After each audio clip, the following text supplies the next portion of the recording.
Bueno, sin más que agregar, creo que podemos comenzar. ¿Qué debemos decir del derecho procesal laboral? Bueno, el derecho procesal laboral es el derecho adjetivo, que va a llevar a cabo uno de los pilares va a llevar a su materialización uno de los pilares más importantes del Estado Social de Derecho, que son los derechos laborales. Hablar de Estado Social de Derecho y hablar de derechos laborales y de seguridad social, ese también, es un pleonasmo, es un pleonasmo.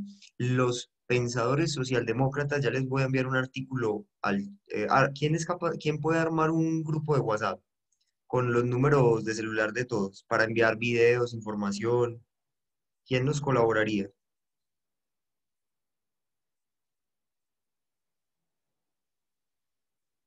¿Aló? Nadie nos colaboraría con eso.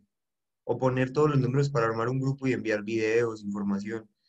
Bueno, Lina Morales nos puede colaborar. Entonces yo les pido que pongan el número Lina, de celular en profesor. el chat y ella armaría el grupo. Yo les envío un artículo eh, pues un artículo de tarea para que lo lean y podamos pues como abordando desde lo filosófico y ya desde lo práctico esta materia. Entonces, decía yo, hablar de Estado Social de Derecho y hablar de derechos laborales y de seguridad social es un pleonasmo, un sinónimo. No se puede comprender un Estado social de derecho sin derechos laborales y de la seguridad social. El Estado social de derecho, como sostiene Monereo Pérez, es un hijo, un hijito, o es el hijo más querido de una doctrina política que se desarrolló en el siglo XIX y a principios del siglo XX, que es la socialdemocracia. Y los socialdemócratas fueron los primeros en incluir dentro de las constituciones políticas del mundo los derechos laborales y de la seguridad social. Les puedo citar algunas constituciones como ejemplo. Por ejemplo, el Partido Socialdemócrata Alemán llevó a cabo la transición de un Estado totalitario hacia un Estado social de derecho en la Primera Guerra Mundial y en la Constitución de Weimar de 1919 incluyó los derechos laborales y de la seguridad social por primera vez en la historia. En México, la revolución zapatista de 1917 terminó en una constitución política que fue la Constitución de México de 1917, donde también se consagraron los derechos laborales y de la seguridad social en el plano constitucional. En Colombia, el Partido Liberal, que es un partido socialdemócrata inscrito en la Internacional Socialista, con el acto legislativo número 1 de 1936, eh, reformó la Constitución Política de 1886 y en el artículo 16 incluyó la asistencia social, que es la seguridad social, incluyó los derechos laborales como parte del ordenamiento constitucional, acto legislativo número 1 de 1936. Entonces, hablar de Estado Social de Derecho y hablar de seguridad social y derechos laborales es un pleonasmo, un sinónimo. Por tanto, el derecho procesal laboral lo que va a hacer es materializar a través de sus procedimientos, de sus etapas y de sus fases, va a materializar esos derechos tan sensibles desde el punto de vista constitucional, porque son pilares fundamentales. Se desnaturaliza el Estado Social de Derecho sin esos dos derechos, los laborales y de la seguridad social. Entonces vamos a tener en cuenta algunos mandatos constitucionales que nos deben guiar a la hora de abordar el derecho procesal laboral. Empecemos con el artículo 228 de la Constitución Política de 1991. Deme un segundo.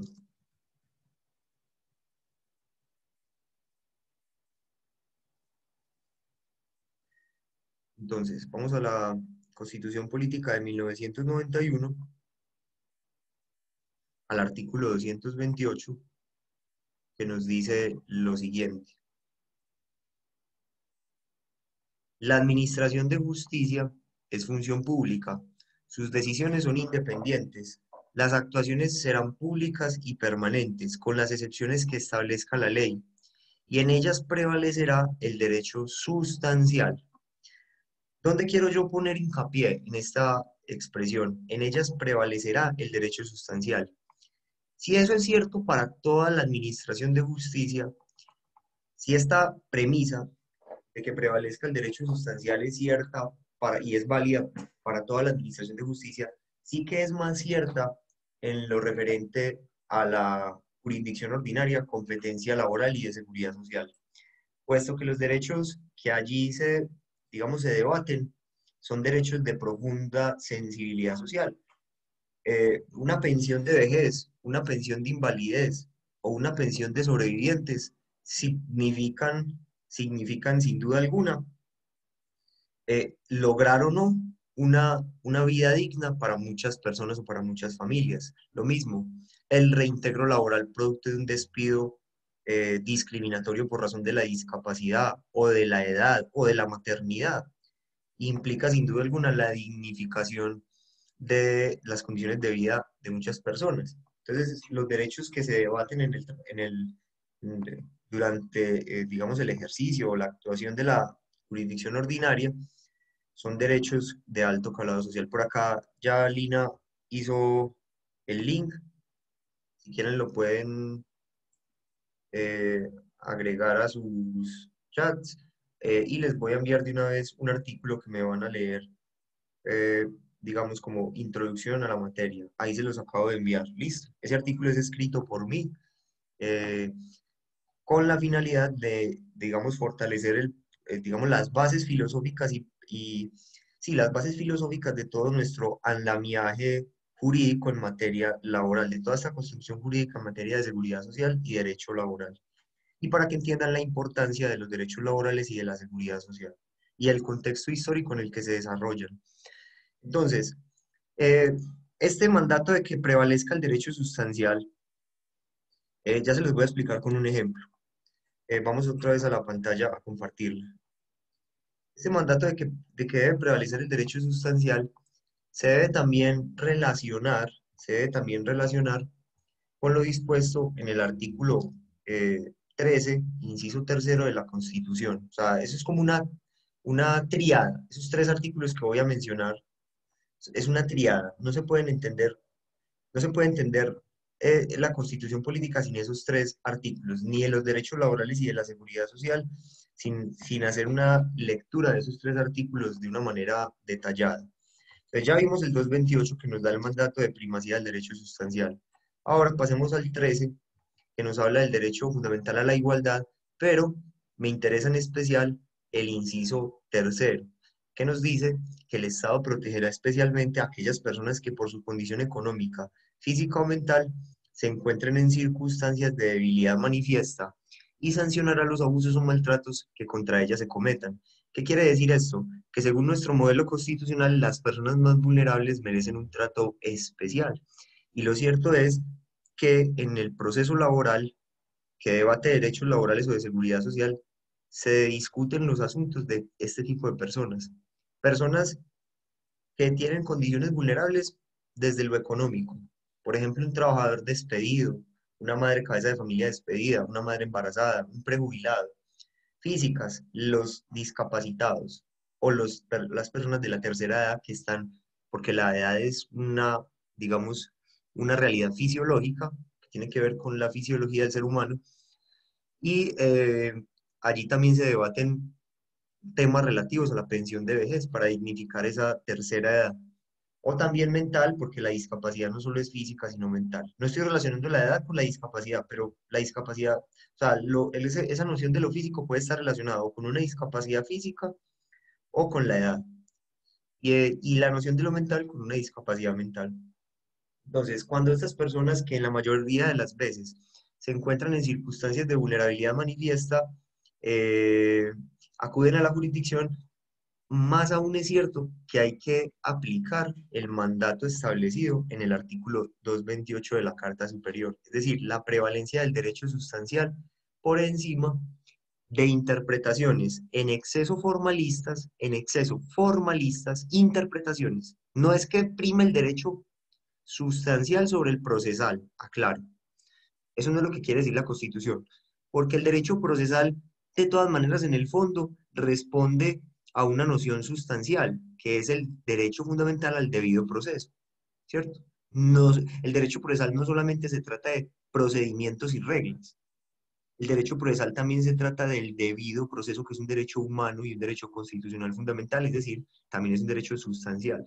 Entonces, no es que la Constitución esté diciendo que prime el derecho sustancial, el Código Sustantivo del Trabajo, la Constitución o las normas de la Ley 100 sobre el Código Procesal del Trabajo y de la Seguridad Social. No, lo que está diciendo es que cuando interpretemos las normas tanto sustanciales como procesales, debemos acoger interpretaciones pro homine, en pro del ser humano, que busquen materializar ese derecho y no ponerle talanqueras que impidan la materialización de ese derecho. Es decir, si hay múltiples interpretaciones posibles, debemos escoger la que reivindique la aplicación y el reconocimiento de ese derecho en las personas porque son personas vulnerables.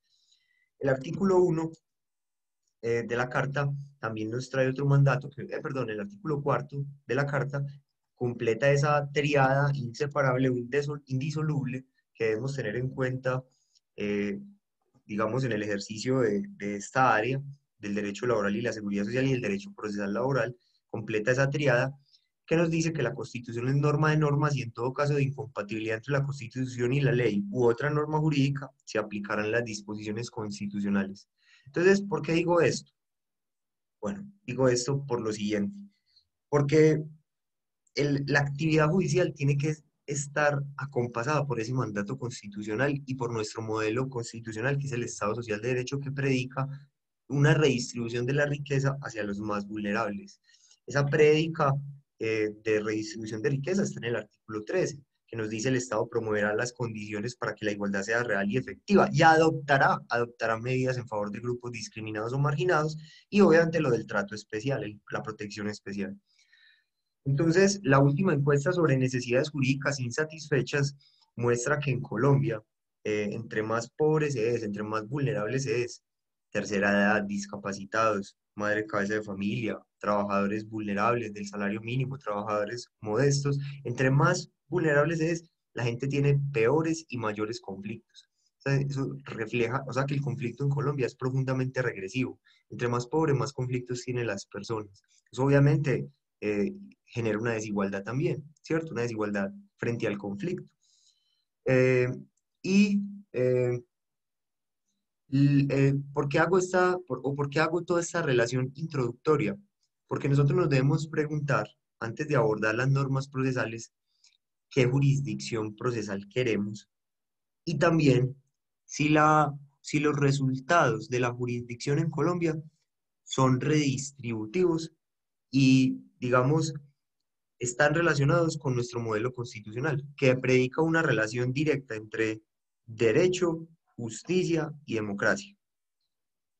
¿Son los resultados de la justicia en Colombia redistributivos de la rama judicial?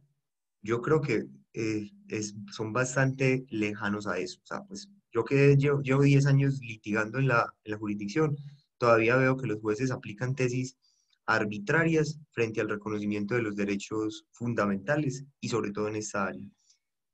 Les doy un ejemplo de cómo debe operar para que ya hagamos una, digiramos esto y lo procesemos o procesemos todo esto que hemos visto. Les doy un ejemplo de cómo debe primar el derecho sustancial sobre el meramente formal en la jurisdicción a la hora de reconocer estos derechos laborales o de la seguridad social en el proceso laboral. Entonces, recordemos ese artículo 228. Les voy a dar pues un ejemplo. Recuerden, prevalencia del derecho sustancial. Por ejemplo, yo tuve un caso de un señor que, se los cuento aquí rápidamente, de un señor que era eh, trabajador de la construcción, ¿cierto? Entonces el señor salía de su trabajo y tenía una familia compuesta por su mujer, que tenía en esa época eh, 30 como 35 años, y tenía dos niños, un hombre como de 16 años en esa época, yo creo que era menor, como de 12 años. Y tenía la niña, era un niño, y tenía también una niña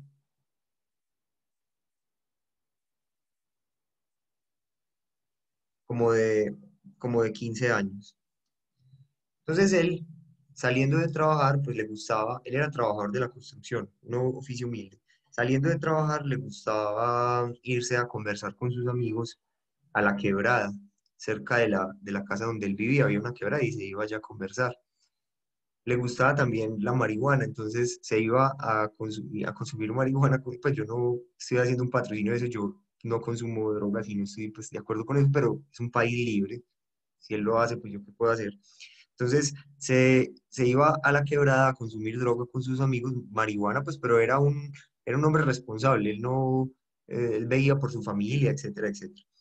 Y entonces en medio de una de esas situaciones, estaba lloviendo y se creció la quebrada.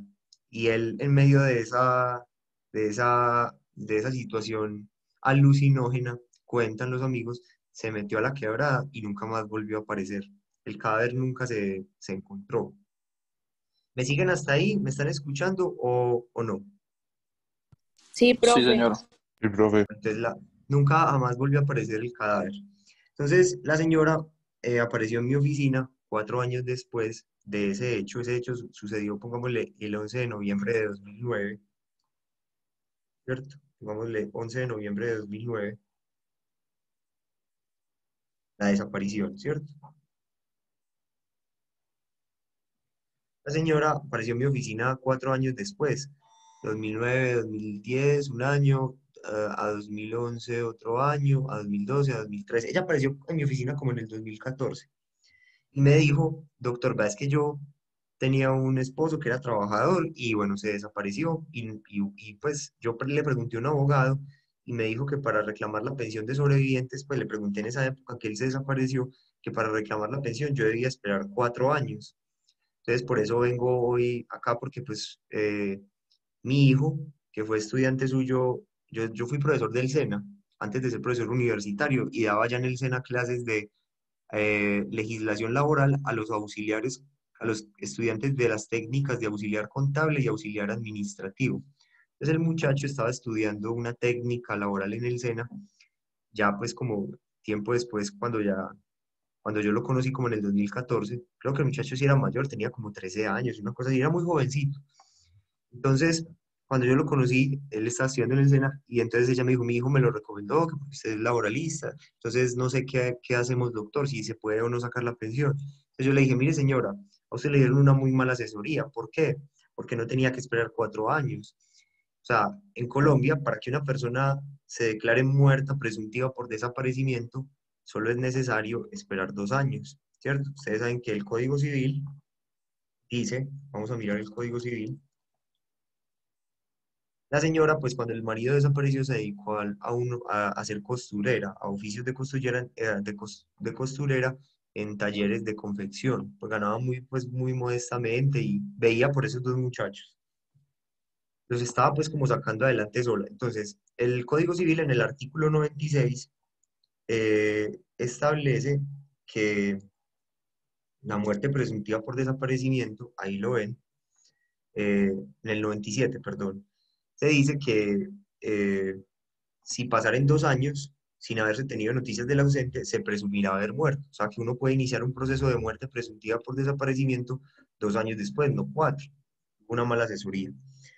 Ahora, el juez debe declarar, y esto sí es fundamental que lo tengan en cuenta, aquí es donde vengo a hablarles o a explicarles lo de la primacía del derecho sustancial sobre interpretaciones en exceso formalistas que no contribuyan a la materialización de los derechos. Y eso hay que tenerlo muy claro en digamos, en el proceso laboral. El proceso laboral tiene que tener esa vocación de primar el derecho sustancial sobre interpretaciones en exceso formalistas que no contribuyan a la materialización de los derechos. Entonces, pongan atención a este punto que voy a explicar. La, la norma dice que el juez fijará como día presuntivo de la muerte el último del primer bienio contado desde la fecha de las últimas noticias y transcurridos 2 años más desde la misma fecha, considera la posesión provisoria de los bienes del desaparecido. Entonces, lo que dice la norma es que el artículo 97 del Código Civil es que el juez declara el día de la muerte cuando se cumplan 2 años contados desde que se tuvo las últimas noticias, ¿cierto? Eso dice el Código Civil. Entonces, ¿cuándo se tuvieron las últimas noticias? Las últimas noticias se tuvieron en 2009, el 11 de noviembre de 2009. ¿Cuándo se debe declarar por parte del juez la fecha de la muerte, fecha judicial de la muerte, 2 años después, como dice el artículo 97 que les puse en pantalla. Es decir, del 11 de noviembre de 2009 al 11 de noviembre de 2010, un año. Al 11 de noviembre de 2011, 2 años. ¿Me están siguiendo hasta ahí o no me están siguiendo? ¿Aló? Sí, Sí, profe. señor. Sí, profe. Sí, señor. Entonces, esta sería la fecha judicial de la muerte. Pero la señora vino a mí a 2014, en 2014. Entonces yo le dije, ¿qué tenemos que hacer? Aló, aló, aló. ¿Alguien Profe, intervino sí se le escucha. literal? No, no, ya. Sí, pero pensé que había otra pregunta.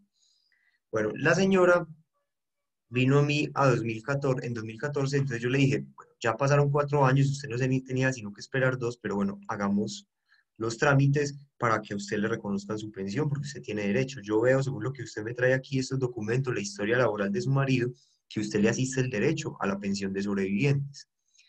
Entonces, ¿qué debemos hacer? Primero, que un juez declare muerto a su marido. Entonces yo presenté la demanda se demoró como creo que 2 años, porque ustedes saben cómo son los tiempos de la jurisdicción en Colombia, y eso que eso es un proceso de jurisdicción voluntaria, donde no hay contraparte. Pero bueno, esos son los duros tiempos de la justicia en Colombia. La demanda se demoró como 2 años y el juez en 2016 expidió la sentencia. ¿Y qué dijo el juez en la sentencia? Dijo, como todos esperábamos, como todos esperaríamos, que la fecha de la muerte se declara como fecha de la muerte, se declara como el 11 de noviembre de 2011. Es decir, 2 años después de que se tuvieron las últimas noticias. Esa es la fecha judicial. Esta sentencia se lleva al registro civil. En el registro civil, en el registro civil, queda anotado entonces que la fecha de la muerte es 11 de noviembre de 2011. Una vez con esos documentos, yo me dirigí a Colpensiones, ¿cierto? A reclamar la pensión de sobrevivientes de la señora. Resulta que, ojo pues con lo que voy a decir, uno de los documentos que se debe aportar para reclamar una pensión de sobrevivientes es el registro civil de defunción, naturalmente, porque la pensión de sobrevivientes se, se desata en la medida en que haya un afiliado cotizante o un pensionado que fallece, ¿cierto? Entonces me dirigí a Colpensiones y obviamente les muestro los requisitos de la Ley 100 para la pensión de sobrevivientes. La Ley 100 de 1993, vamos a abrirla, en el artículo 46, ya les voy a compartir pantalla, establece que eh, establece los requisitos para obtener la pensión de sobrevivientes. Entonces, ¿qué dice esta norma? Que tendrán derecho a la pensión de sobrevivientes los miembros del grupo familiar del afiliado, en este caso el trabajador era afiliado, no era pensionado todavía porque estaba trabajando, sino que pues se desapareció, pero él trabajaba, él salía de trabajar, llegaba a su hogar y bueno, tenía esa costumbre de irse a la quebrada a conversar con sus amigos y en medio de una creciente se desapareció, pero él era afiliado al sistema de pensiones, afiliado, no pensionado todavía. Entonces, hay que tener en cuenta este requisito, que para que la pensión de sobre artículo 47 de la 46 de la ley 100, requisitos para obtener la pensión de sobrevivientes. Numeral 2, tienen derecho a la pensión de sobrevivientes los miembros del grupo familiar del afiliado que fallezca, siempre y cuando este, o sea, el afiliado que fallezca, hubiere cotizado 50 semanas dentro de los 3 últimos años inmediatamente anteriores al fallecimiento. Y se acrediten las siguientes condiciones, 2 puntos. Las siguientes condiciones fueron declaradas inexequibles. O sea que en la actualidad, el único requisito para que una pensión de sobrevivientes, pues ya de modo muy general, hay unas excepciones, pero eso luego las verán en seguridad social. La actualidad, el único requisito para una pensión de sobrevivientes, en principio, es tener 50 semanas, que el afiliado fallecido haya cotizado 50 semanas en los 3 años inmediatamente anteriores al fallecimiento. Ya luego habrán unos requisitos que se le piden a la cónyuge de convivencia, a los hijos, pero eso es pues accesorio y ella pues como cónyuge cumplía con todos los requisitos. Eh, entonces, y el señor pues en principio parecía que también. ¿Cuál era el problema? Pues las 50 semanas, ¿cierto? Ese parecía ser el problema para acceder a esta pensión. ¿Por qué? Porque cuando yo presenté la solicitud a Colpensiones me la negó. ¿Y por qué me la negó? Porque Colpensiones dijo que la fecha de la muerte del señor, según el registro civil, por eso me tocó demandar, ¿cierto? La fecha de la muerte, según el registro civil, era la fecha judicial de la muerte, es decir, el 11 de noviembre de 2011. Y ustedes entenderán que durante este lapso de tiempo, durante esos 2 años subsiguientes a la desaparición, ¿cierto? Entre el momento de la desaparición y el momento en que judicialmente se entiende como fecha de la muerte, que finalmente eso lo confirmó el juez en la sentencia, la fecha de la muerte es 2 años después de la desaparición, entre ese lapso cronológico, la persona está desaparecida y por ende no está aportando al sistema.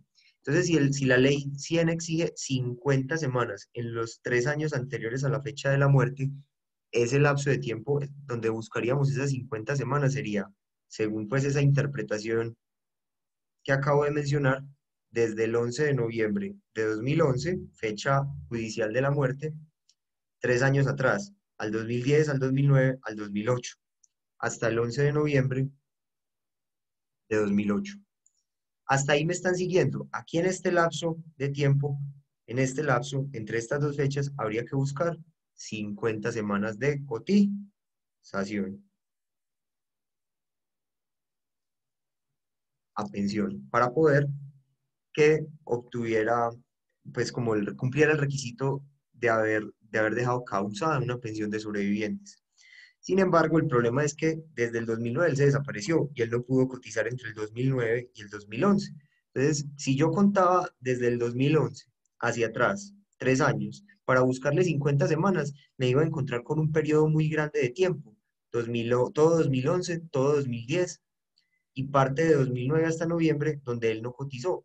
Y cuando yo le revisé la historia laboral, como él era un trabajador de construcción que era, y pues digamos tenía empleos muy cortos, muy breves, de 8 meses, de 9 meses, esto lo afectaba bastante porque todo ese tiempo de 2011, 2010 y parte de 2009 que estuvo desaparecido y que obviamente no cotizó, pues hasta esta fecha límite donde se pueden buscar las 50 semanas no las tenía, tenía 38 semanas entre el 2011 y el 2008.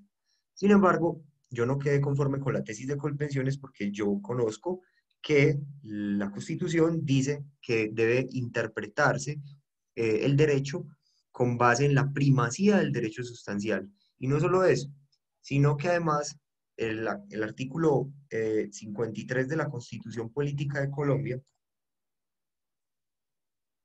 que trae los principios del derecho laboral, nos dice que en caso, y ya les voy a explicar cuál es la otra interpretación, que en caso de interpretación, de varias interpretaciones racionales y posibles de una norma, debe escogerse la interpretación más favorable. Dice la norma, y se lo resalto ahí en este color. Situación más favorable al trabajador en caso de duda en la aplicación e interpretación de las fuentes formales del derecho. ¿Cuál era la otra interpretación posible de la norma?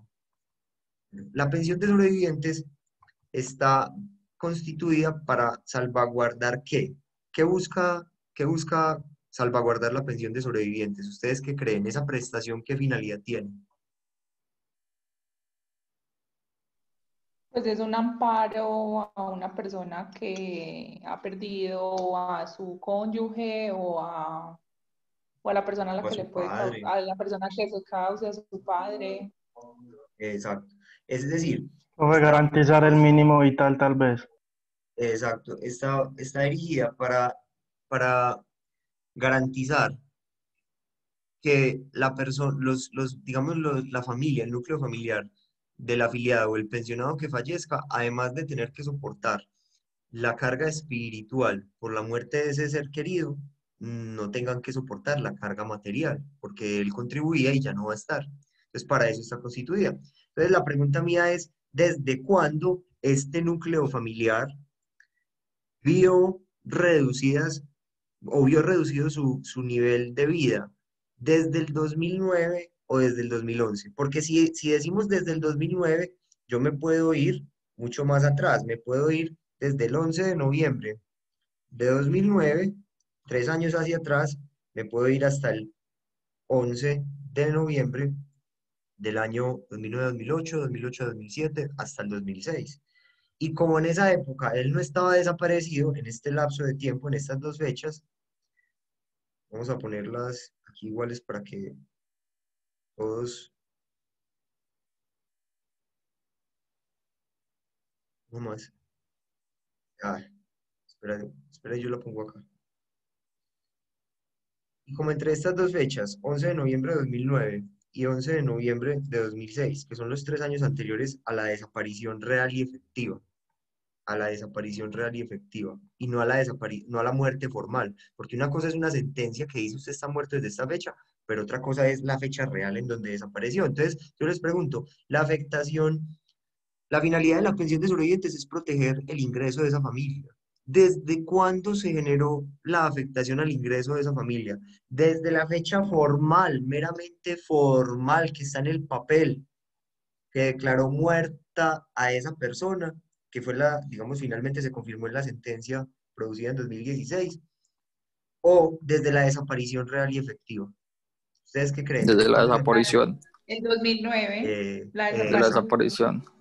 Exacto. Entonces, ahí es donde se aplica, donde la jurisdicción debe aplicar el principio de primacía del derecho sustancial del que nos habla.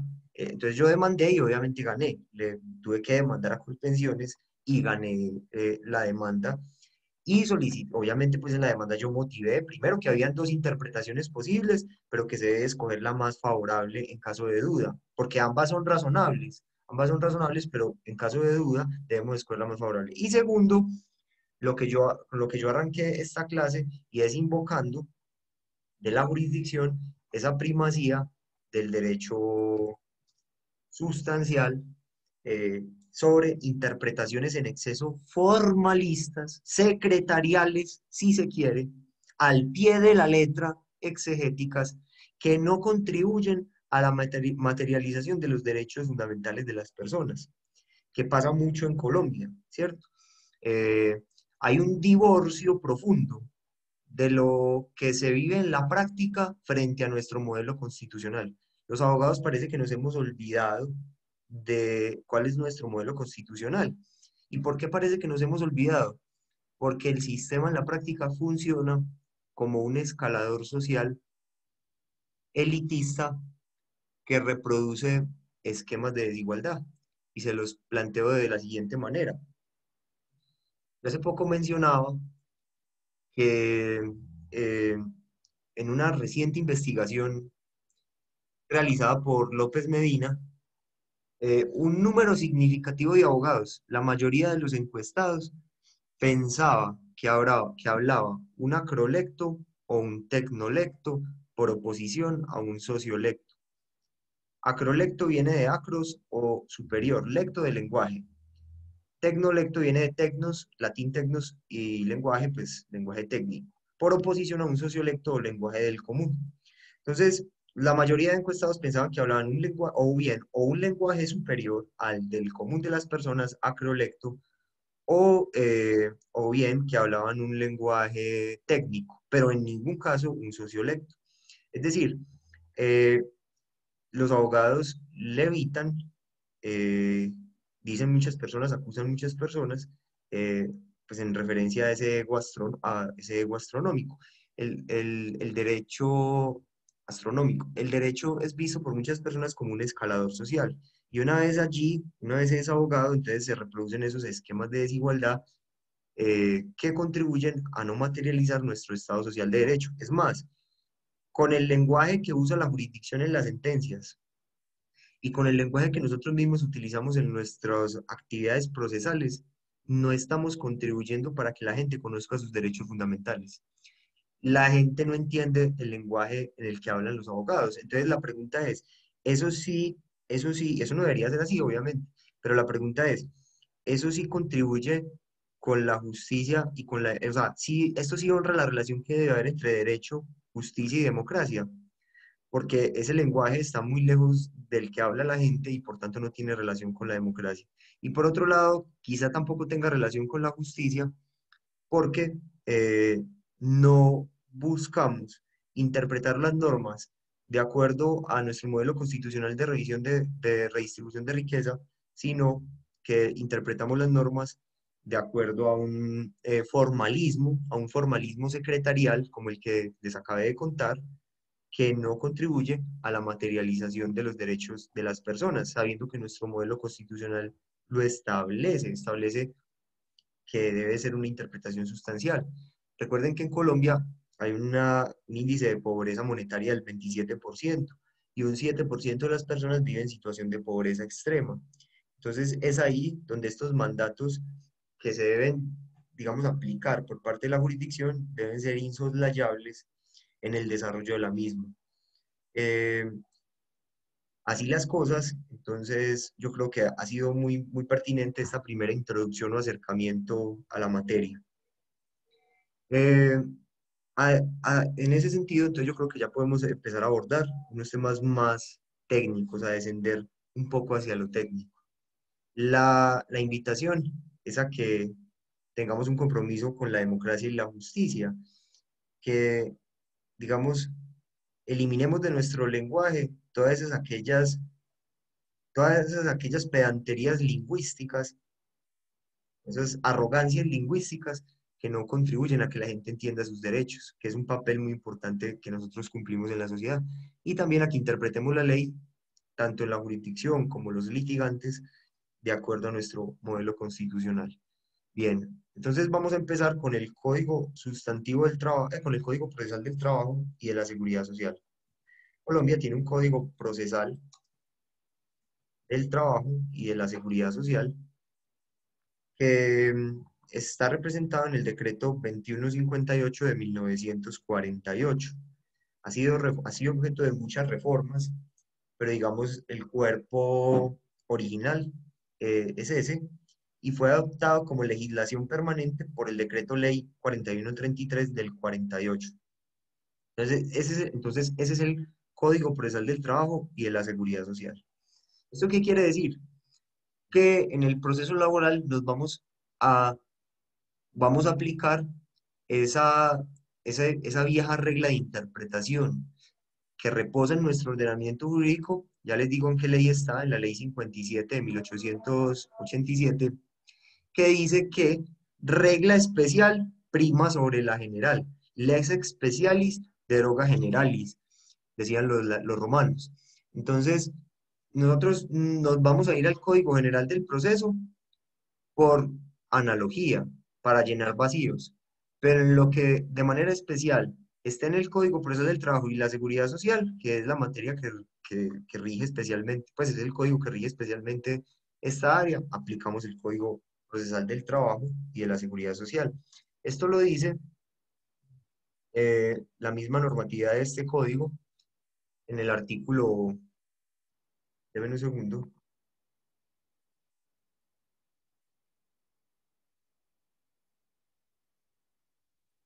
Ya al final del código, aquí, artículo 145, aplicación analógica.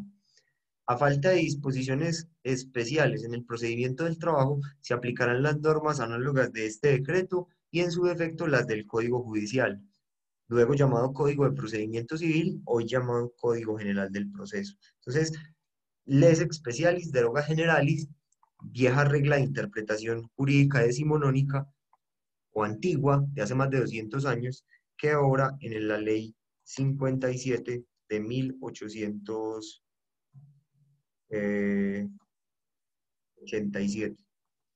Ya les muestro la norma, artículo, creo que es el artículo 10, que dice eso. Vamos a ver. Artículo 5 dice, la disposición relativa a un asunto especial prefiere a la que tenga carácter general. Ahí queda claro, Ley 57 de 1887, artículo 5. Bien.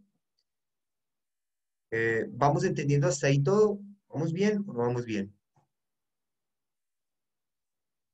¿Aló? Sí, profe, todo bien. Profe.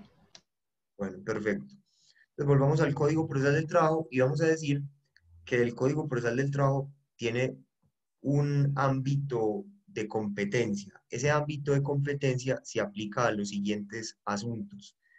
Ustedes saben que la competencia puede ser, pues hay unos factores de competencia, ¿cierto? Esos factores de competencia están señalados, yo les voy a mostrar la sentencia, han sido explicados muy prolíficamente en la sentencia T-308 de 2014. La Corte Constitucional se tomó el trabajo de hacer una explicación de los factores de competencia en esa sentencia que me parece muy acertada, entonces la voy a poner en pantalla.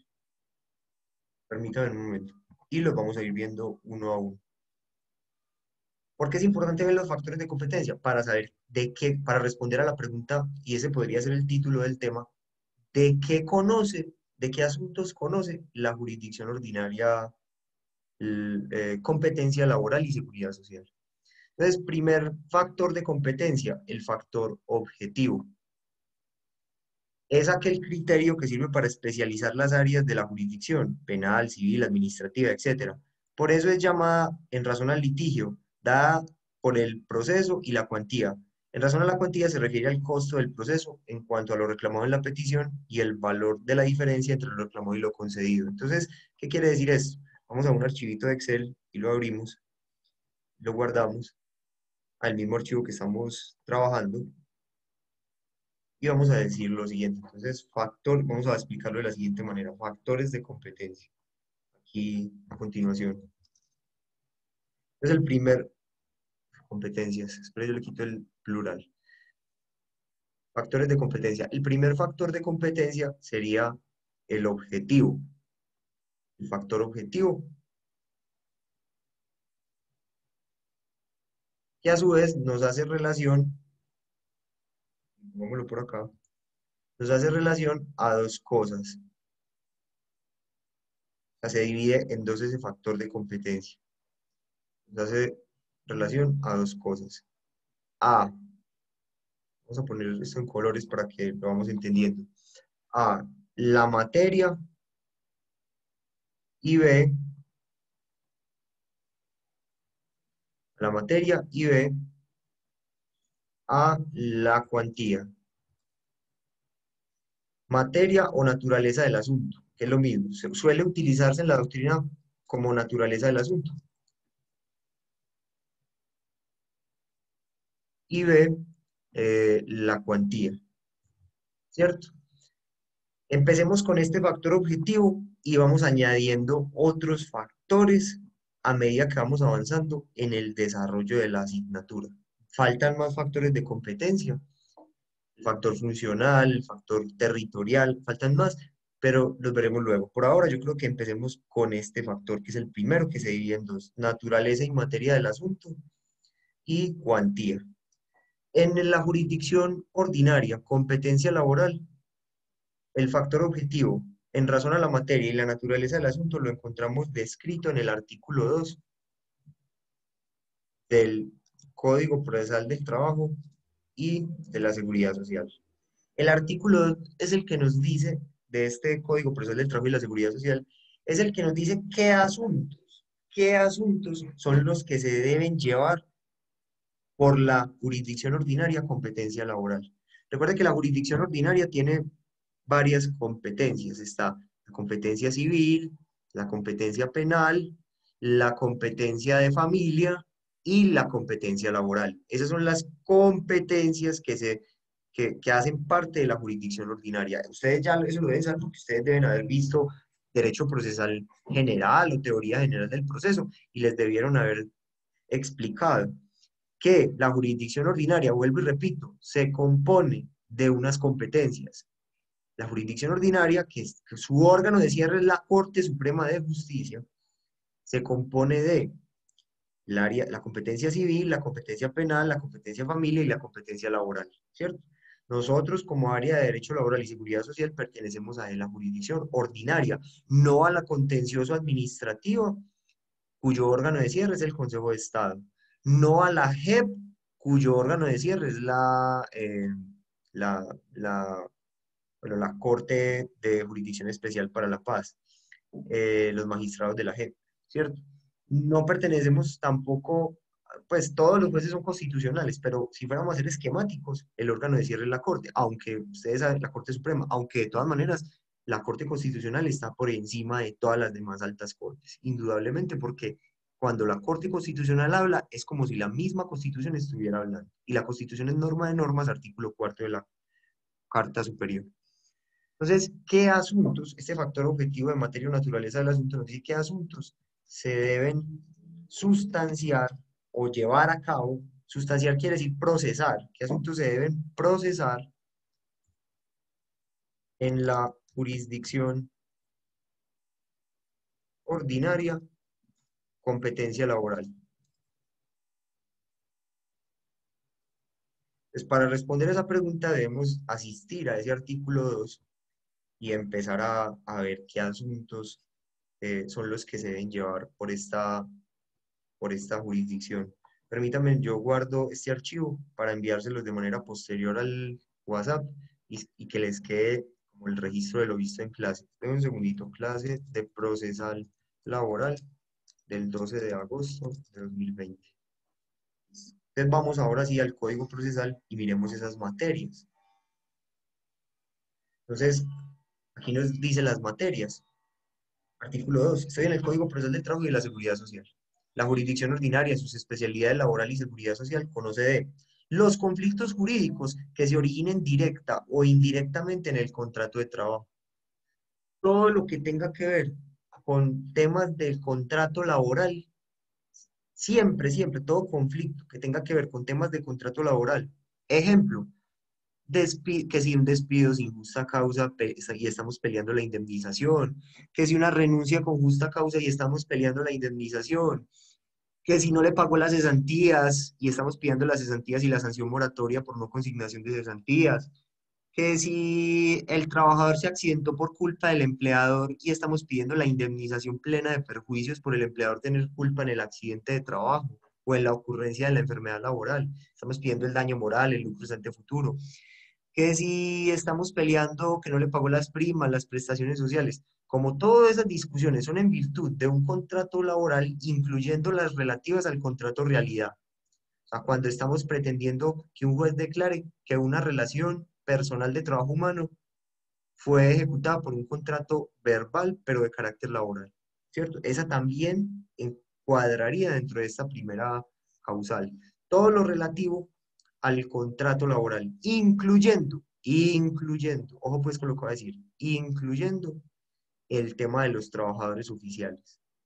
Recuerden que en Colombia los trabajadores oficiales se contratan por contrato laboral, bien sea que trabajen en empresas industriales y comerciales del Estado, o bien sea que trabajen en entidades públicas atendiendo a lo siguiente.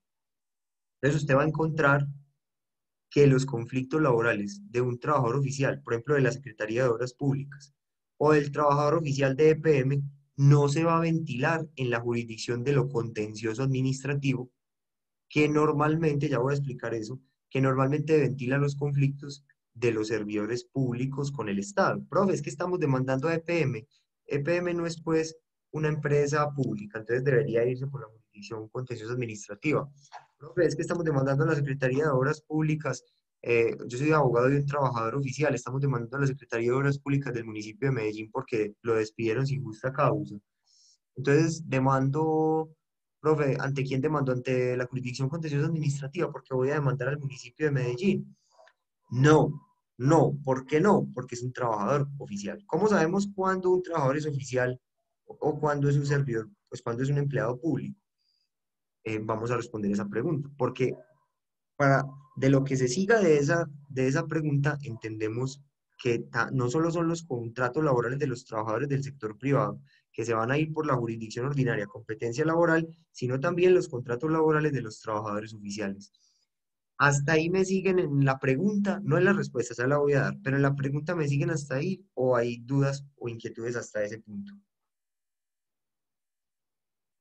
Por favor, me confirman para yo saber cómo voy. Profe, está bien. Entonces vamos a responder quién es trabajador oficial para que ustedes sepan, pues, qué conflictos se van a esta jurisdicción. También, obviamente, ustedes saben, pues, en la pregunta del sector privado no tiene problema. Todo contrato laboral suscrito en el sector privado donde haya un conflicto, como los que acabé de mencionar, despidos, pues le estamos pidiendo la indemnización, temas como que no le pagaron las prestaciones y estamos peleando la sanción moratoria y las indemnizaciones, todo eso, como es una discusión de un contrato, lo conoce la jurisdicción ordinaria, o sea que la demanda la debemos radicar en la jurisdicción ordinaria de competencia laboral.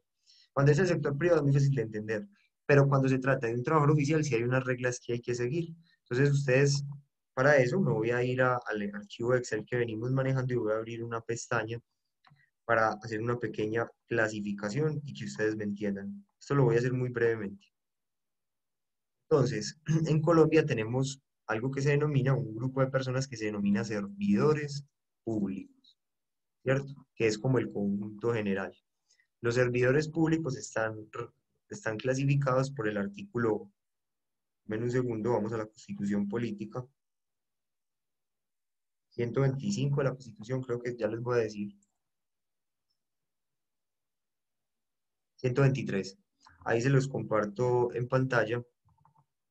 Son servidores públicos, los miembros de las corporaciones públicas, los empleados y trabajadores del Estado y de sus entidades descentralizadas territorialmente y por servicios. ¿Qué quiere decir esto?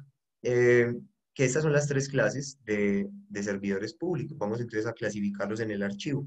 Recuerden, los miembros de las corporaciones públicas, los empleados y trabajadores del Estado. O sea, hay tres clases de servidores públicos en Colombia. Voy a señalarlo con diferentes colores. Los miembros de las corporaciones públicas, los empleados públicos y los trabajadores oficiales o llamados trabajadores del Estado. Tenemos esas tres categorías que están ahí en esos tres colores. Entonces, pasémoslo al Excel. Solamente, y una vez ya ustedes pueden ir concluyendo, solamente los conflictos jurídicos de los trabajadores oficiales, los llamados ahí en la Constitución trabajadores del Estado, se van a la jurisdicción ordinaria competencia laboral. Los demás conflictos de los otros servidores públicos se van a la jurisdicción de lo contencioso administrativo, cuya cabeza u órgano de cierre es el Consejo de Estado. Entonces tenemos servidores públicos, nos decía la Constitución, los miembros de las corporaciones públicas.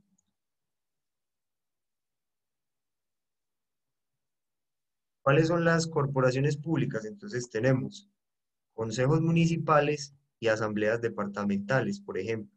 Verbigracia, ¿cierto? Un ejemplo. Ejemplo.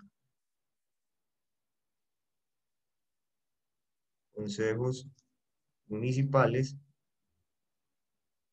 y asambleas departamentales.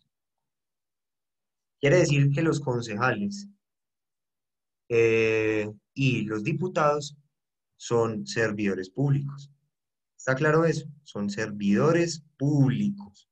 Están aquí categorizados como servidores públicos en una categoría que se denomina, pónganle los mismos colores que usamos, pero ya no me aparecen los mismos. Entonces, usémoslo aquí. Exacto. Entonces, mira que tiene coherencia con lo que venimos abordando desde la Carta, ¿cierto? Desde la Constitución, los miembros de las corporaciones públicas. Seguimos con los empleados públicos, que estos sí son un poquito más largos de explicar. Vamos allá. Entonces, los empleados públicos serían los segundos. Yo grande este archivo que no veo ya, me tapa los empleados públicos.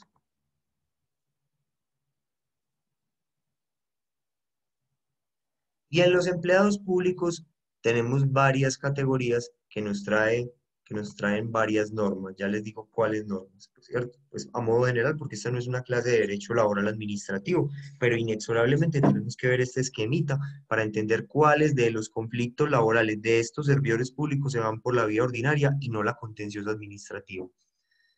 Entonces, los empleados públicos tenemos varias clases, entonces podemos decir lo siguiente. A, empleados públicos de elección popular.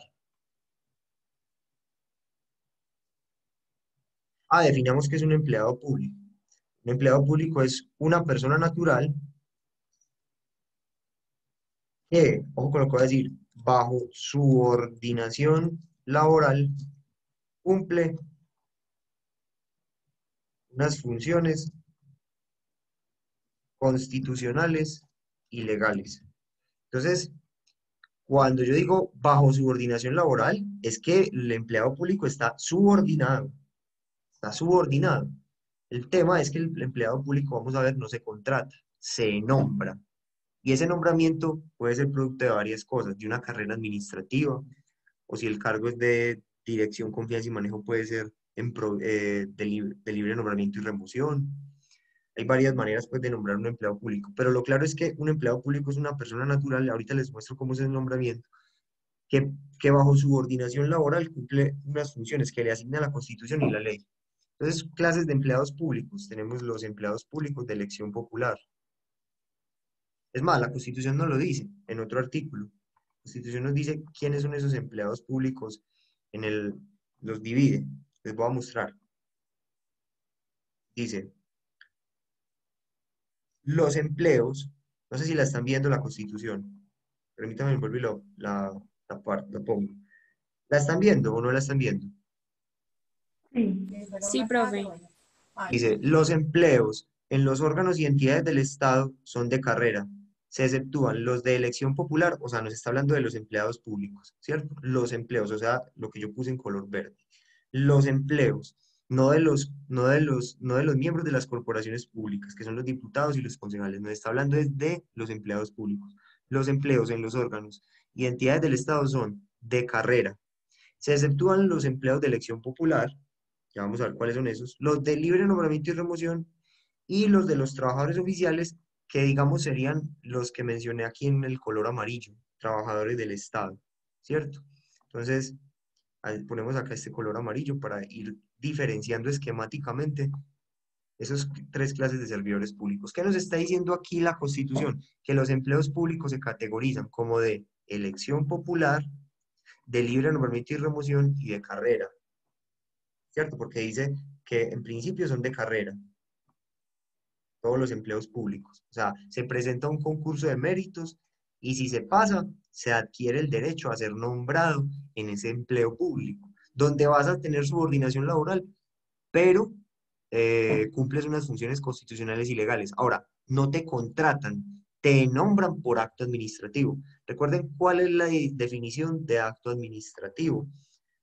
Manifestación unilateral de la administración que crea, modifica o extingue derechos. O ya se les olvidaron las clases de derecho administrativo colombiano.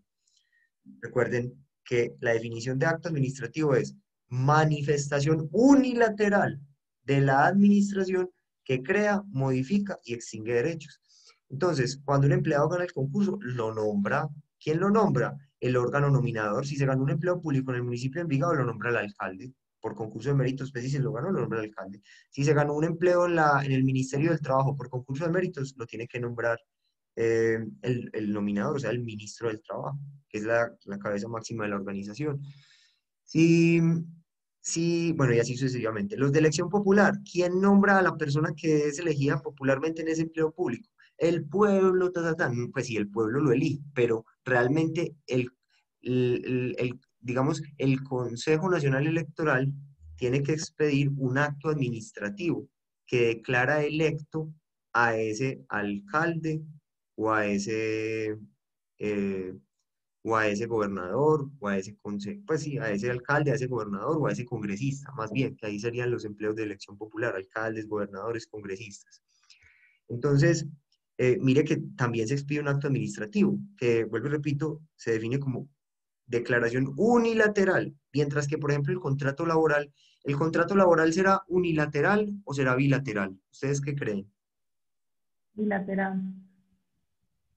Bilateral. ¿Por qué un contrato laboral es bilateral? Porque hay dos y se puede posiblemente en algún momento negociar o establecer algunas condiciones entre las partes, de Exacto, porque forma los, por la autonomía privada. Exacto. El contrato es de libre discusión, un contrato se puede discutir, que en la práctica la capacidad del trabajador está más reducida que la del empleador para discutir las condiciones laborales, sí, pero eso tampoco impide que se puedan discutir. Entonces, en muchos casos se ve eso, que se regatea por el salario o se regatea por las funciones, etcétera, etcétera. Mientras que un empleado de, de carrera o un empleado de elección popular no le puede decir al nominador: no, alcalde, yo me gané ese concurso por carrera, pero yo no me voy a posesionar de ese cargo porque eso es muy poquita plata, súbame el salario y me posesiono. Eso no se puede hacer. ¿Por qué? Porque es una manifestación unilateral.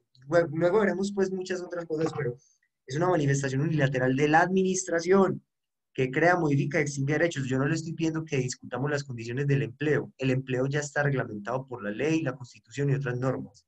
Es unilateral, lo nombro. Si no se quiere posesionar es cosa suya, pero yo ya lo nombré. Entonces, si no se posesiona, pues listo, ya no se posesionó.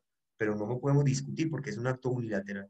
Lo mismo, en los de elección popular, el congresista no puede ir a discutir, no, es que son muy largas las sesiones en el año.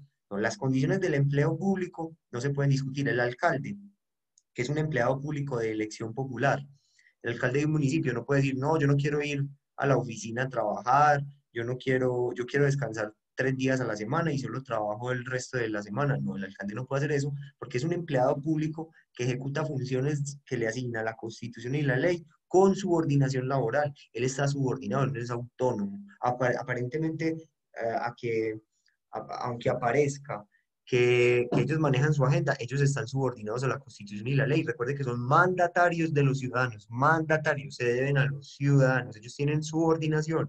Lo que pasa, subordinación a qué, a la Constitución, a la ley y al pueblo que los eligió. Lo que pasa es que son de elección popular, no se nombran por carrera, no es un empleo con subordinación laboral al que se acceda por carrera, sino que se accede por unas elecciones democráticas. Y finalmente otros empleados públicos son los de libre nombramiento y remoción que ejercen cargos en la administración pública normalmente de dirección, confianza y manejo. Por ejemplo, secretario de Obras Públicas, secretario de Salud.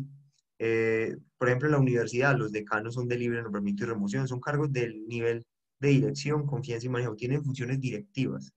Entonces, así las cosas, teniendo ese artículo claro de la Constitución, digamos que los empleados públicos son A, de carrera, de carrera. En la rama ejecutiva se llama carrera administrativa, en la rama judicial se llama carrera judicial, porque la rama judicial es un órgano del Estado, ¿cierto? No solo tenemos la rama ejecutiva, sino la rama judicial y también tenemos la rama legislativa, ¿cierto? En el Congreso hay cargos de carrera, no de congresistas, sino, por ejemplo, los cargos que son relativos, pues, como a la operación del Congreso, que, por ejemplo, citador y cargos así, pues, que hayan ahí, operador de cámaras, bueno, ese tipo de cosas, que allá tienen que haber cargos, empleos para poder garantizar el funcionamiento del Congreso, empleos para poder garantizar el funcionamiento logístico del Congreso. Por ejemplo, la Secretaría del Congreso debe tener unos cargos de carrera porque ellos, pues, digamos, hacen todo lo que son la contratación de la agua, de los diferentes suministros que necesitan los congresistas, el papel, todo eso. Listo. Entonces, los cargos, por regla general, son de carrera, los empleos. Tenemos también cargos de libre nombramiento, empleos de libre nombramiento y remoción. En la administración pública, todos los cargos por regla general son de carrera. Lo que se cree, cualquier empleo que se cree es de carrera, salvo que sea de dirección, confianza y manejo, en el caso cual el que puede ser de libre nombramiento y remoción, pero por regla general es de carrera. Que necesitamos un profesional universitario para que atienda a la comunidad en la Secretaría de Hacienda. Ese cargo debe ser creado como un cargo de carrera y debe hacerse un concurso de méritos y la gente debe inscribirse y el que lo gane queda ahí nombrado. De libre nombramiento y remoción, entonces pongamos acá, verbigracia, ejemplo, más bien, ejemplo, profesional universitario, eh, tecnólogo, por ejemplo, nivel asistencial, hay varios niveles, la ley trae varios niveles. ¿Qué es el nivel asistencial? Es el nivel más bajo en un empleo de carrera, que son oficios que no requieren ningún estudio, solamente el bachillerato. Por ejemplo, chofer, chofer de un vehículo. Recuerden que muchas veces las administraciones tienen, por ejemplo, chofer de ambulancia de un hospital público. El chofer de la ambulancia de un hospital público es un empleo. ¿Cómo se debe proveer ese empleo? ¿Cuál es la regla general? Dice la Constitución. Si yo como alcalde necesito contratar un chofer, pues necesito nombrar un chofer de ambulancia del hospital público. O el, digamos, más bien el gerente del hospital público necesita un chofer de una ambulancia. ¿Cómo lo debe vincular a la administración? Recuerde que la regla general es de carrera tiene que hacer un concurso de méritos. Mientras hace el concurso de méritos, y aquí quiero poner este B más abajo, mientras hace el concurso de méritos, puede nombrarlo en algo que se denomina provisionalidad. Pongamos A.1. ¿Qué es en provisionalidad? Recuerden que estos empleados se nombran por acto administrativo.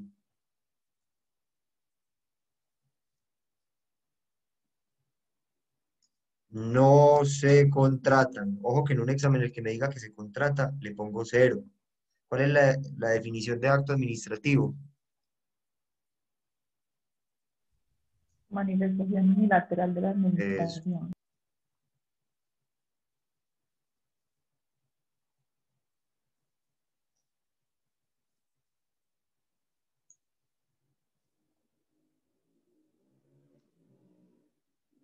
que crea, modifica o extingue situaciones jurídicas.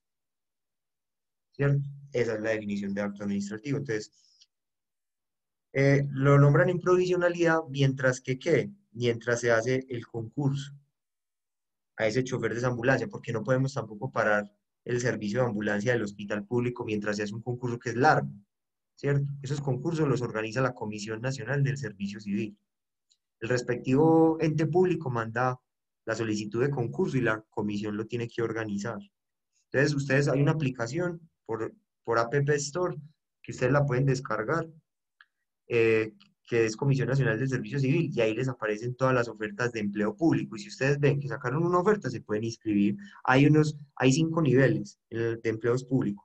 El nivel asistencial, que solo necesita el bachillerato. El nivel técnico, que solo necesita una técnica laboral. El nivel tecnológico y el nivel profesional. Entonces, usted ya, dependiendo del nivel que tenga, puede concursar. Y normalmente muchos empleos, eh, la gente buena no concursa por falta de conocimiento, y entonces, ¿quién queda en esos empleos en carrera? El más bruto que se presentó y que pasó el concurso por falta de aspirantes. Mientras que se hace el concurso, se nombra en provisionalidad. Pero una vez se haga el concurso y el que sacó el puntaje más alto se lo gane, el que está en provisionalidad debe salir. El que está en provisionalidad, por eso la misma palabra lo dice, provisionalmente, mientras el empleo se surte mediante carrera. Entonces tenemos también los de libre nombramiento y remoción, cargos que generalmente son de dirección, confianza y manejo. O sea, del nivel directivo o asesor en las entidades públicas. Por ejemplo, normalmente, ¿cierto? Por ejemplo, secretarios, ejemplo, pongamos acá, ejemplo. Secretario de despacho, o sea, el secretario de salud, de la gobernación, de obras públicas, el asesor jurídico del alcalde, o del gobernador, o del presidente, bueno, en fin, los ministros del presidente, los ministros de Duque, ministro del Trabajo. Mire que cuando Duque quiere cambiar ministro, simplemente le comunica por acto administrativo. Es un cargo de libre nombramiento y remoción. Dicen vulgarmente, de difícil nombramiento y fácil remoción. Es de difícil nombramiento porque para que lo nombra uno un cargo directivo, pues mucha palanca política, la verdad, porque eso no es de carrera.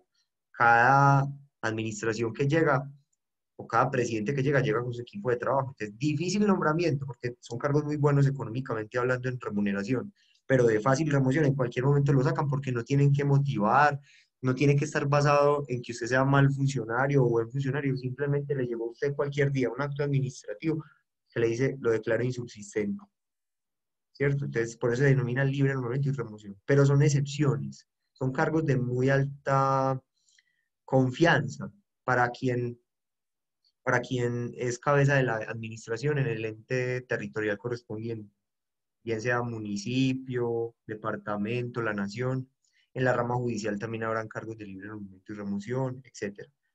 Eh, las entidades territoriales tienen cierta autonomía en definir cuáles cargos son de libre nombramiento, pero esa autonomía tiene que estar motivada. Por ejemplo, hay cargos que si bien es cierto, no son del nivel directivo y asesor, pueden ser considerados de libre nombramiento y remoción. Por ejemplo, la secretaria ejecutiva del gobernador, la secretaria ejecutiva, la que le maneja la agenda. Pues usted no le deposita su agenda a cualquier persona, ¿cierto? La secretaria ejecutiva, no jurídica, ejecutiva del alcalde. Cuando se crea ese empleo, que en Colombia el empleo lo debe crear, o sea, digamos, la corporación pública como consejo o asamblea define la estructura de la administración y el alcalde o el gobernador crea el empleo. En el acto administrativo donde se crea el empleo debe motivar por qué lo va a crear como de libre nombramiento y remoción. Y esa motivación, si no es acorde con la Constitución y la ley, recuerde que el acto administrativo se puede demandar. Se puede demandar con una acción de nulidad. Entonces, libre nombramiento y remoción, otros cargos de la administración, otros empleos públicos en temporalidad. ¿Cuáles son los cargos en temporalidad? Entonces, la temporalidad es, es, son cargos que se crean.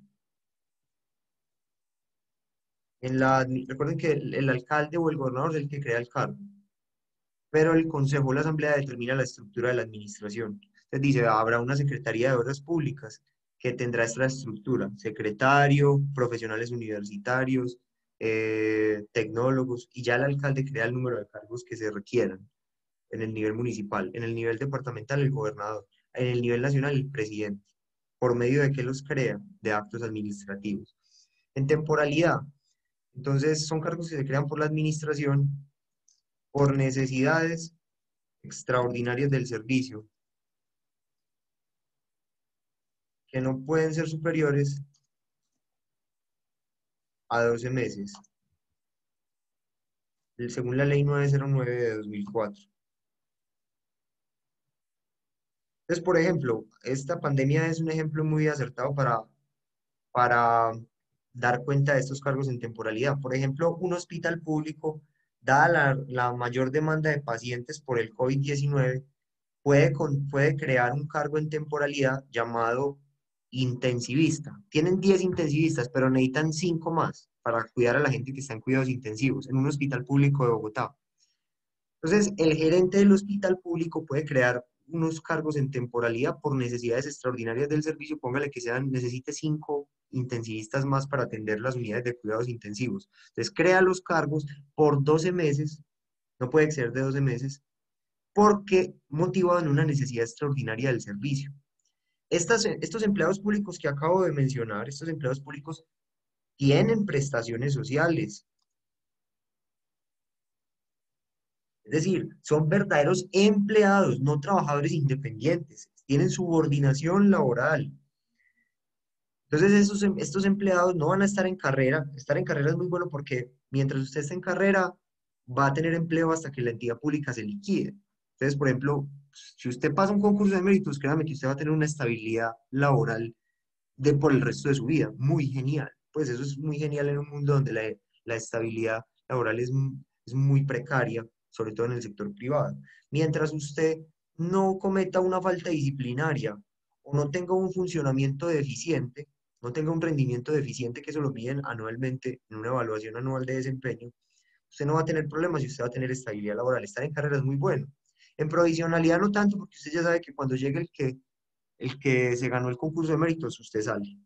De libre nombramiento y remoción tampoco, porque usted sabe que usted es de confianza y manejo y en cualquier momento lo remueven, perdón.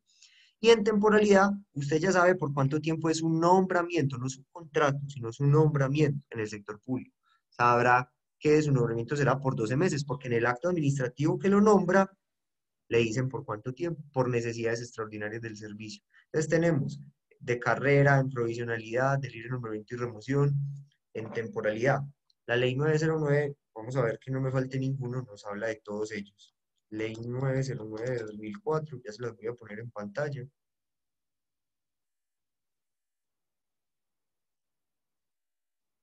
Aquí en el artículo 1 nos dice, ya les voy a poner en pantalla la ley, nos dice cuáles son los empleos en los empleos públicos, los empleos públicos, los empleos públicos. Entonces dice lo siguiente: quienes prestan sus servicios personales remunerados con vinculación legal y reglamentaria en los organismos y entidades de la administración pública conforman la función pública. En desarrollo de sus funciones y el cumplimiento de sus diferentes cometidos, la función pública asegurará la atención y satisfacción de los intereses generales de la comunidad. De acuerdo con lo previsto en la Constitución Política y la ley, hacen parte de la función pública los siguientes empleos públicos, que es lo que yo estaba explicando. Entonces, empleos públicos de carrera, ya lo vimos. Empleos públicos de libre nombramiento y remoción, ya lo vimos. Empleos temporales, ya lo vimos. Y me faltó de periodo fijo. Me faltó de periodo fijo, ya lo voy a poner. No pone uno que yo explique que es en provisionalidad, porque recuerden que la provisionalidad es un capitulito del empleo de carrera. Mientras se hace el concurso, se nombra en provisionalidad. Entonces, precisamente ahí pues no lo clasifica, pero más adelante en el cuerpo normativo habla de la provisionalidad. Entonces, por eso yo puse la provisionalidad como a punto 1. Es un capitulito de la carrera. Entonces, libre nombramiento, temporalidad, y nos queda faltando uno último, que sería de periodo fijo. Hay empleos públicos que son de periodo fijo, o sea, por 4 años, por 2 años, lo que diga la ley, por ejemplo, o la norma que lo reglamente. Por ejemplo, no sé, la universidad, ustedes saben que la universidad es una entidad pública del orden descentralizado del municipio de Envigado. La universidad es 100% pública. Lo que pasa es que, como no recibe recursos de la nación, entonces no podemos bajar las matrículas más, porque necesitamos pues funcionar con ingresos. Entonces nos dan recursos del gobierno municipal, que son muy poquito, pues como 4.000 millones de pesos, y nos dan recursos del gobierno departamental, que también es considerable la cifra, pero digamos no es mucha tampoco. Pero nosotros recibimos recursos de la nación, del nivel nacional. Entonces, por eso mismo no podemos bajar tanto las matrículas como la Universidad de Antioquia o la Universidad Nacional, que sí reciben recursos muy protuberantes de la nación y del departamento. Pero también ofrecemos una matrícula competitiva y que no se puede comparar con la de AFIT o la Medellín, ¿cierto? Que son mucho más caras las matrículas de universidades que son verdaderamente universidades privadas, que no son parte del Estado. Entonces, los docentes que laboran en la universidad, hay algunos que son de carrera, hay algunos que son, digamos, entre comillas, temporales. Por ejemplo, yo soy temporal, yo tengo un nombramiento. La ley 30 de Educación General nos llama ocasionales, pero es la misma figura. Tengo un nombramiento de 11 meses y yo sé que mi nombramiento dura 11 meses. Y están los de cátedra, que eso sí se contratan, pero bueno, no, es un tema pues especial que trae la ley de educación. Entonces, periodo fijo, hay algunos cargos que son de periodo fijo, por ejemplo, el personero municipal, ejemplo, ya la misma Constitución dice que el personero municipal es de periodo, dura 4 años. Él es un servidor público, todos son servidores públicos, todos los que estamos viendo, pero él es un empleado público con subordinación laboral, él tiene que ir a la oficina y cumplir horario. El personero municipal, el contralor municipal, tiene prestaciones sociales, solo que la manera en que accede al empleo público, bueno, lo reglamenta la ley, que es a través de un concurso de méritos el personero, y el que gane ese concurso lo nombra el consejo. Personero municipal es un cargo de periodo fijo, 4 años. El contralor general, el procurador general de la nación, lo elige el Senado, pero por un periodo fijo, 4 años. Él es un empleado público, un empleado de los colombianos con subordinación laboral, solo que su cargo dura 4 años. El contralor, bueno, entre otros. Por ejemplo, nosotros tenemos la rectora de la universidad. Recuerden que el periodo de la rectora es de 4 años. Entonces, una vez electa por los diferentes estamentos, con el procedimiento estatutario de la universidad, el periodo de la rectora es de 4 años específico. Entonces, ahí vemos eh, mm, como esta clasificación.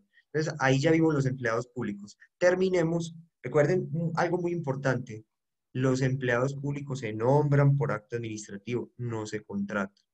Ahora pasemos finalmente a hablar de la última categoría, que son los trabajadores oficiales. Recuerden que vimos la ley 909 de 2004, artículo 1, que nos habla también de esta categoría. Todas estas categorías, ahí, ahorita les envío este cuadrito al WhatsApp. ¿Listo? Bueno, trabajadores oficiales. Entonces yo lo había coloreado en la Constitución con amarillo, ¿cierto? Estos se contratan por medio de un contrato laboral, pero la manera de acceder a ser trabajador oficial no es caprichosa. No es que el alcalde o el gobernador o el gerente del hospital público diga, no, yo lo quiero contratar como trabajador oficial y no como empleado público. Ojo, no es caprichosa. Es decir, solo pueden ser objeto de contrato laboral las personas que vayan a prestar sus servicios en los siguientes actos, en la administración pública. Si lo hace si una persona que no cumple las condiciones que acabo de mencionar, usted lo contrata laboralmente, comete falta disciplinaria y lo pueden destituir del cargo al nominador, porque está violando la ley. Vuelvo y repito, para poder que sea contratado, el trabajador oficial se contrata, pero para poder ser objeto de contrato laboral tiene que cumplir las siguientes condiciones. Entonces aquí sí hay un contrato laboral, un acto bilateral. Por eso es que, ya les voy a explicar con más detalle, por eso es que el artículo 2, cuando el código dice que es competencia de la jurisdicción ordinaria, competencia laboral y seguridad social, conocer los conflictos que se originen en el contrato, usted va a ver por esa razón que los trabajadores de EPM, cuando demandan a EPM, se van a un juez laboral del circuito de Medellín y no se van a un juez administrativo, que serían los conflictos de los ciudadanos con el Estado. Porque esta norma especial dice que los conflictos que se originen en un contrato de trabajo van a la ordinaria. Entonces, como ellos se contratan, van a la ordinaria. Entonces, pasemos a esto. ¿Qué requisitos hay que cumplir para que una persona sea considerada trabajador oficial? Y luego, entonces, su vinculación sea a través de contrato laboral. Entonces, hay que cumplir dos criterios, pero definamos qué es un trabajador oficial. Una persona natural que bajo subordinación laboral igualmente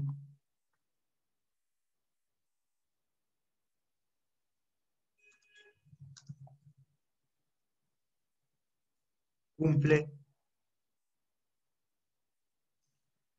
unas funciones constitucionales y legales, vinculada por un contrato laboral. El contrato laboral es bilateral, tiene esa condición bilateral. Profe, entonces un trabajador oficial puede discutir sus condiciones de empleo. Claro, a través de la asociación sindical, los trabajadores oficiales pueden conformar sindicatos, artículo 416 del Código. Los empleados públicos también, pero los trabajadores oficiales pueden, por ejemplo, negociar temas como el salario, como por ejemplo las prestaciones sociales, mientras que los empleados públicos lo tienen prohibido. Negociar temas como las prestaciones sociales está prohibido. Eh, en cambio, los trabajadores oficiales sí pueden negociar prestaciones sociales y muchas otras cosas. Entonces, porque precisamente es un contrato bilateral. Entonces, usted puede ver, por ejemplo, que los trabajadores de EPM o de la fábrica de licores de Antioquia o, bueno, de muchas empresas del Estado tienen prestaciones muy altas, distintas a las generales de los servidores públicos. Por ejemplo, los trabajadores de Colpensiones pueden formar un sindicato y pedir una prima extralegal por rendimiento. Eso no lo podrían hacer los empleados públicos. Ahora les muestro la fuente de esa prohibición. Listo, pues pero no me voy a centrar en el derecho sindical, simplemente me interesa que entiendan que estos trabajadores se contratan. ¿Cuáles son hasta ahí me están siguiendo o hay dudas o inquietudes? Porque no quiero que esto sea pues como muy unilateral. ¿Hay dudas o inquietudes? ¿Me está siguiendo o hay dudas o inquietudes? Está bien, ¿Aló? profe. ¿Está bien? Muy bien. Entonces, ¿cuáles son los requisitos para que una persona se contrate por contrato laboral como trabajador oficial?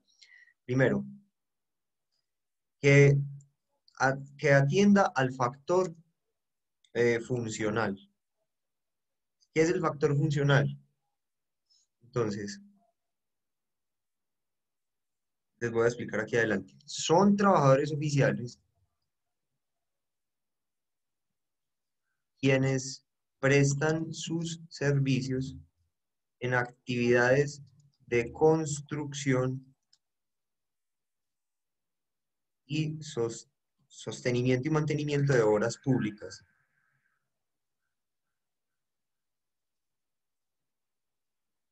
Ojo, de obras públicas. ¿Qué son obras públicas? Obras públicas son obras de infraestructura que benefician a la comunidad en general, como por ejemplo represas, carreteras, eh, parques de diversiones que construye el Estado con su propia planta de trabajadores, lo puede hacer el Estado. Normalmente eso ya todo se subcontrata por ley 80 y una empresa privada se gana una licitación y hace la obra. Pero el Estado puede tener su propia flotilla de trabajadores oficiales, de hecho la tiene. Ustedes ven que en todas las secretarías de obras públicas hay una flotilla de trabajadores oficiales muy bien equipados para tapar los huecos de las calles, para pintar las vías, para hacerle mantenimiento a las vías de entrada a los pueblos, porque para hacerle rocería a las vías, por ejemplo, cuando la grama se está comiendo la vía de entrada al pueblo. Entonces, mantenimiento y construcción, sostenimiento y mantenimiento de obras públicas. Ejemplo, entonces, de obras públicas, no cualquier cosa es una obra pública. Vías, parques recreativos, eh, represas, eh, por ejemplo, lo que son rellenos sanitarios, entre otros. Obras públicas, obras públicas. Entonces, quien vaya, por ejemplo, un alcalde de un municipio necesita contratar a unas personas para que le hagan mantenimiento a a la grama alrededor de las vías que se está tapando la vía, ¿cierto? Entonces, el que dice, bueno, yo necesito contratar a esa persona para que le haga rocería a las vías, pero yo no la voy a contratar eh, pues tiene varias opciones el alcalde, sacar una licitación, que una empresa privada se la gane y la empresa privada con sus trabajadores vayan y le hagan mantenimiento a las vías. Pero ese proceso licitatorio es muy engorroso, es lento. Él puede optar por simplemente hacer un contrato laboral, ¿cierto? Porque se trata de un mantenimiento de obra pública, contratar 6 trabajadores oficiales y que le hagan mantenimiento a eso. Los contratos laborales eh, em, de los trabajadores oficiales son muy similares a los del sector privado. Existen las mismas modalidades, pero la legislación es diferente. Entonces, se contratan por contrato laboral, valga la redundancia. ¿Cuáles son esos contratos laborales? Hay contrato a término fijo, hay Hora y labor. contrato a término indefinido y hay contrato por obra y labor. Entonces, si yo necesito como alcalde que le hagan un mantenimiento a una vía, contrato 6 obreros y les pago sus salarios, sus prestaciones y les hago un contrato por obra o labor. Termina la obra, termina la labor contratada de esos obreros, pero durante el tiempo que prestaron sus servicios se denominaron trabajadores oficiales. Entonces, factor funcional, esa sería una opción para entrar a trabajar como trabajador oficial.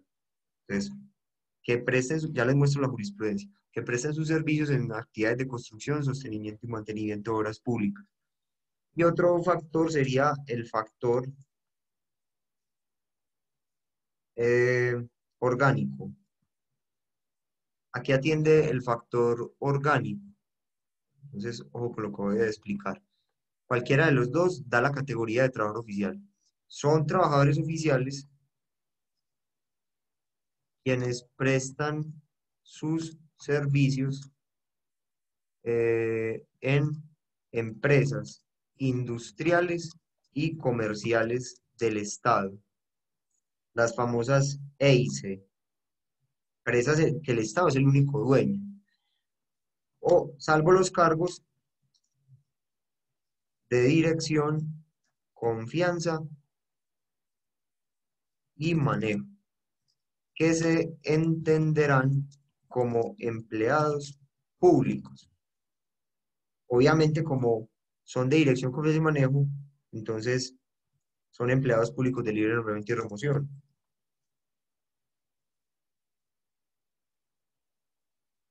Espérame que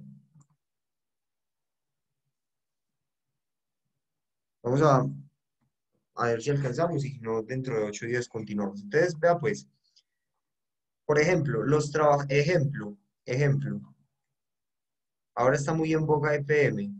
Los trabajadores de EPM, por regla general, son trabajadores oficiales porque esa es una empresa industrial y comercial del Estado del nivel municipal. Pero el gerente de EPM, el gerente, no es trabajador oficial, no se contrata. ¿Quién lo nombra? El alcalde. Será un empleado de libre nombramiento y remoción, un empleado público. ¿Por qué? Porque el gerente debe ser empleado y no trabajador oficial, porque la regla dice que son trabajadores oficiales quienes prestan sus servicios en empresas industriales y comerciales del Estado. Todos los obreros que trabajan en esa empresa serán trabajadores oficiales y se contratan por contrato laboral, salvo los cargos de dirección, confianza y manejo. O sea, el gerente de la empresa, el vicepresidente de relaciones comerciales, todo eso, que se entenderán como empleados públicos. Normalmente son empleados públicos de libre nombramiento y remoción, como digan los estatutos de la empresa, pero obviamente atendiendo a que no pueden ser de carrera, ese acto administrativo se podría demandar si ese estatuto dice que es de carrera, porque pues son de confianza y manejo. Y esos cargos ontológicamente o en esencia deben ser de libre nombramiento y remoción. Bien, entonces, ejemplo, EPM, por ejemplo, Colpensiones, que es una empresa industrial y comercial del Estado. Todos sus trabajadores, las personas que atienden a la gente ahí en Colpensiones, deben ser trabajadores oficiales. El gerente de Colpensiones, ese sí será de libre nombramiento y remoción. ¿De quién? Del presidente de la República. Es un empleado público de libre nombramiento y remoción. Como eso es una empresa a nivel nacional, lo nombra el presidente. Bien. Hay otro factor, y ya con esto terminamos, que sería el factor. No, el mismo factor. Es también dentro del mismo factor. Este factor orgánico tiene un B.1 y un B.2. Y este factor B.2 dice que también son trabajadores oficiales quienes eh, laboran en sociedades de economía mixta.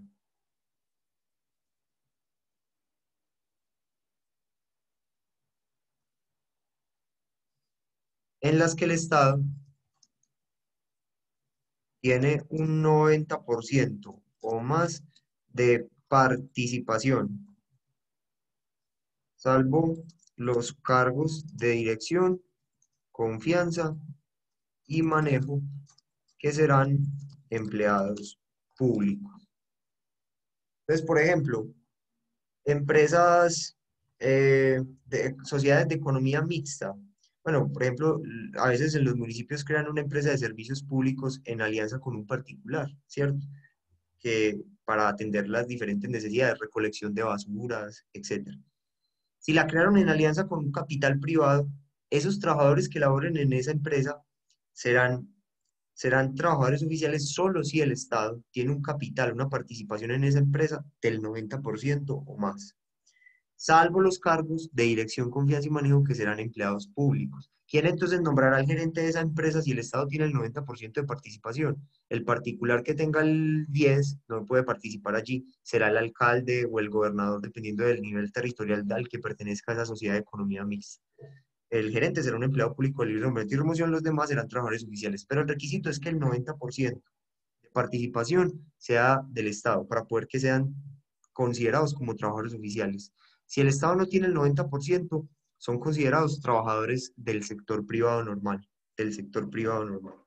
Entonces, eh, ¿dónde están estos criterios orgánicos y funcionales? Al respecto se puede consultar la sentencia, las siguientes sentencias.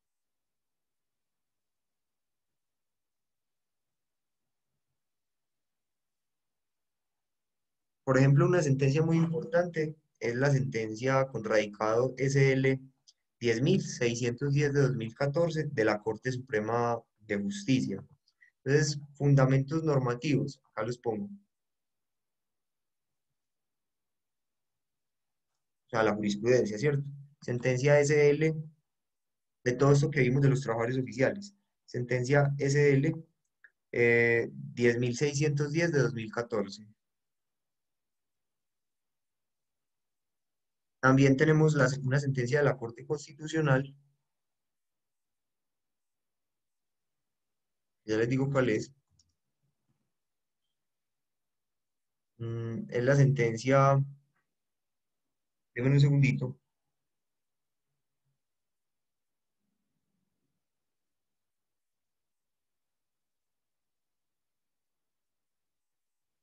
Sentencia C-338 de 2011 de la Corte Constitucional, que han aclarado pues como todo este tema. No las voy a presentar aquí en pantalla porque ya no me da tiempo. Simplemente les digo, mire, en Colombia, entonces hagamos un resumen rápido. En Colombia hay tres clases de servidores públicos, que todos pertenecen al mismo conjunto, servidores públicos, pero son tres clases muy distintas. Miembros de corporaciones públicas, consejos municipales, asambleas departamentales. Empleados públicos. Los empleados públicos tienen subordinación laboral y tienen estas modalidades de nombramiento que ya vimos. Y trabajadores oficiales, que es el que me interesa para la materia. Es el que me interesa para la materia. ¿Quién es trabajador oficial? Aquel que va a prestar sus servicios en actividades de construcción, sostenimiento, mantenimiento de obras públicas dentro de los diferentes órganos del Estado. ¿Quién es también trabajador oficial? Aquel que trabaja en empresas industriales y comerciales del Estado, salvo los cargos de dirección, confianza y manejo que se entenderán como empleados públicos. Son empleados de libre nombramiento y remoción. También aquellos que trabajan en sociedades de economía mixta en las que el Estado tenga el 90% más de participación, salvo los cargos de dirección, confianza y manejo que serán empleados. Estos trabajadores oficiales, entonces, ¿cómo se vinculan? Con contrato laboral, a término fijo, a término indefinido o contrato por hora de labor. Cuando un trabajador oficial lo despiden sin justa causa, va a demandar. Si a un trabajador de EPM lo despiden sin justa causa, ¿ustedes qué van a hacer con el trabajador de EPM? Va a demandar a EPM para que le pague la indemnización por el despido injusto. ¿Dónde está regulada esa indemnización por despido injusto? Decreto 2127 del 45. El régimen jurídico contractual de ellos no es el Código Sustantivo del Trabajo. Hay dos, Ley Sexta de 1945 y Decreto 2127 de 1945. Pero entonces ustedes, ¿a quién demandan? Profe, como yo voy a demandar a EPM, me voy por la jurisdicción contenciosa administrativa. Ay, no, por Dios, no vaya a hacer eso que me hace quedar como un zapato.